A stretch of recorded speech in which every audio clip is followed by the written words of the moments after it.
시인하면서 구속 여부를 결정하는데 다소 시간이 걸렸다는 얘기가 전해지고 있습니다. 형사소송법상 구속의 기준이 범죄 혐의를 인정할 만한 상당한 사유가 있거나 증거를 없앨 우려, 도주할 우려가 있을 때인데 이 요건을 충족하는지를 결정하기가 쉽지 않았다는 겁니다. 최근 불구속 재판을 강조하고 있는 법원으로서 이 원칙을 상당히 엄격하게 적용한 것으로 보입니다. 이로써 김승현 회장은 경찰에 구속된 첫 번째 재벌 총수라는 불명예를 안게 됐습니다. 지금까지 서울중앙지법에서 전해드렸습니다. 네, 구속영장이 발부됨에 따라 김승현 회장은 경찰서 유치장에서의 첫 밤을 보내게 됐습니다. 김 회장의 유치장 생활은 어떨지 정준희 기자가 취재했습니다. 재벌 회장이 경찰서 유치장 생활을 시작하게 됐습니다. 김승현 회장은 남대문 경찰서에 도착하면 간단한 신원 확인과 소지품 검사를 받고 첫날 밤을 보내게 됩니다. 김 회장은 화장실이 딸려있는 4평 남짓한 유치실에서 앞으로 최장 열흘까지 생활하게 됩니다. 김 회장은 아침 7시에 일어나고 밤 9시 반에는 잠자리에 들어야 합니다. 유치장에 있다가 경찰의 필요에 따라 수시로 불려나가 보안 조사를 받게 됩니다. 경찰서 유치장은 1, 2층 모두 합쳐 16개 방이 있습니다. 현재 폭행과 절도 등의 혐의를 받고 있는 피의자 7명이 3개 방에 나뉘어 수감돼 있습니다. 하지만 유치인이 독방 사용을 원할 경우엔 배려해주고 있어 재벌 회장이 절도 피의자 등과 함께 갇히는 진풍경은 연출되지 않을 것으로 보입니다. 다만 경찰은 사건에 대해 공모할 것을 우려해 김 회장과 경호과장 진모 씨를 서로 다른 방에 유치했습니다. 식사는 보리를 섞은 밥에 김치와 단무지 등 3가지 반찬이 있는 1,400원 상당의 매우 소박한 관식이 무료로 제공됩니다. 2,500원씩 하는 사식을 사 먹을 수 있는데 이 역시 관식에 쌀밥과 국, 계란 프라이가 추가되는 정도입니다. 그나마 경찰서 유치장의 경우 평상복 차림으로 생활하는 것이 허용됩니다. 그러나 사건이 검찰로 송치되면 김 회장은 서울구치소로 가야 하고 이때는 미결수로서 수형복을 입게 됩니다. MBC 뉴스 정준입니다. 오늘 구속수감으로 김승현 하나회장은 폭행 혐의로 사법 처리된 첫 번째 재벌 총수란 기록을 남기게 됐습니다. 외화 밀반출과 불법 대선 자금 사건에 이어 3번째 사법 처리입니다. 장미일 기자입니다. 김승현 회장은 이번 사건 전에도 3차례나 수사선상에 올랐습니다. 한결같이 대형 비리 사건을 파헤치는 검찰의 특별수사였습니다. 먼저 지난 1993년 외화 밀반출 사건. 공사 대금으로 받은 450만 달러를 빼돌려 미국에서 호화저택을 산 일이 수사망에 걸려들었습니다. 10대 재벌 총수로 첫 번째 구속이었습니다.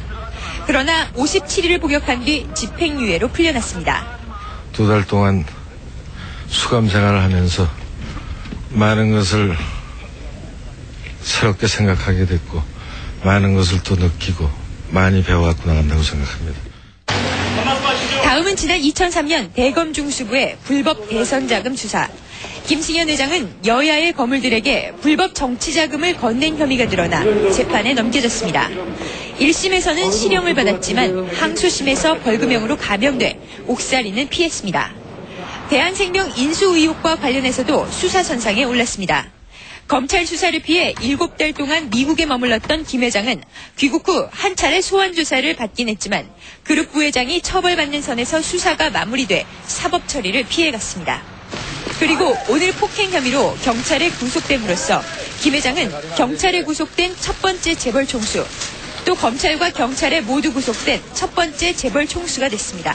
MBC 뉴스 장미일입니다. 네, 계속되는 소식은 뉴스24에서 자세히 전해드리겠습니다. MBC 뉴스 특보를 마칩니다.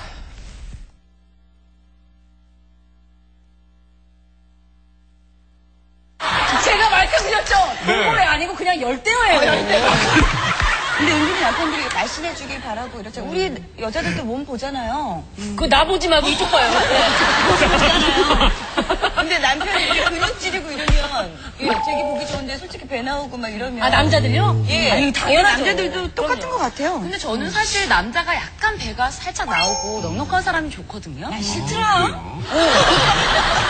아우, 난 싫더라. 저는 그런 게 좋은데. 러브 핸들이라 그래가지고. 네. 배둘레 이렇게 있으면 잡고 이렇게 할 수 있잖아요. 저는 그래서 이렇게. 꼭 잘 때 한번 이렇게 잡아봐요. 그래야 좀 안정감이 들어요. 아, 그래요? 내가 뭔가 의지할 때가 있구나. 한번 잡았다 놔요. 왜 이래요? 뭐 이래요. 아니, 안정감 좀 줄게. 잠점자게. 잠점제벌. 두 분은 계속 존댓말로. 아, 그래요? 심지어는 저번에 제가 이렇게 무슨 잡지를 찍는데 업혀야 되는 상황이 있었어요. 두 분이? 근데 한 번도 남편한테 업혀본 적이 없었어요. 그래서 그때를 딱 경자해서 나 업어주세요 그랬더니 화를 버럭 내면서 어떻게 나한테 그런 요구를 해요? 그 상황을 보고 얘기해요. 야, 이게 존댓말로 하니까 상당히 격조 있으면서 웃기네요. 어쩌면 나한테 그러실 수가 있어요? 죄송해요. 죄송해요. 죄송해요.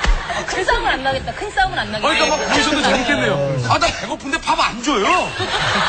있잖아요. 떠먹어요. 어저께 먹던 국이 또 나와요. 어떻게 맨날 끓여요? 이러면 사실 기분도 좀 덜 나쁘면서. 저도 사실 모든 사람들이 약간의 좀 똥배 있잖아요. 네. 똥배는 인정합니다. 네. 저도 사실 우리 집사람이 약간 나왔고 똥배 너무 사랑스럽고 참 좋아했었어요. 네. 그런데 어느 시간이 딱 흐르다 보니까는 네. 이 러브핸들이 갑자기 트럭 핸들로 바뀔 때는 좀 난감해요.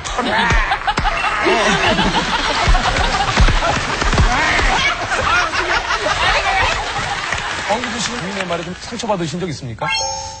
글쎄요, 뭐 상처 아직 받는 말은 해본 적이 없는 것 같고. 예. 한참 준 적은 있나요? 싸움도 안 해보신 예, 거죠? 제가 상처를 준 적은 있죠. 그러니까 제가 상처를 줬던 건 뭔가요?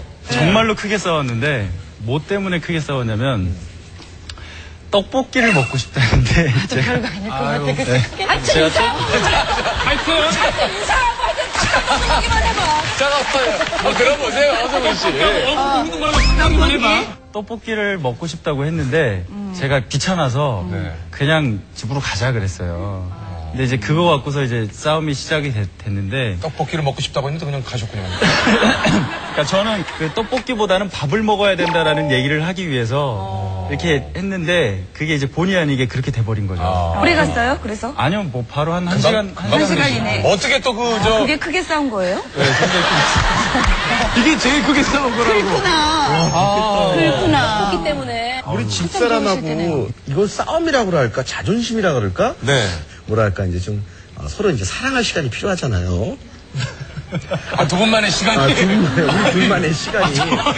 이제 애기 둘이다 보니까는 사실 타이밍 둘만의 시간을 맞추기가 참 힘들어요.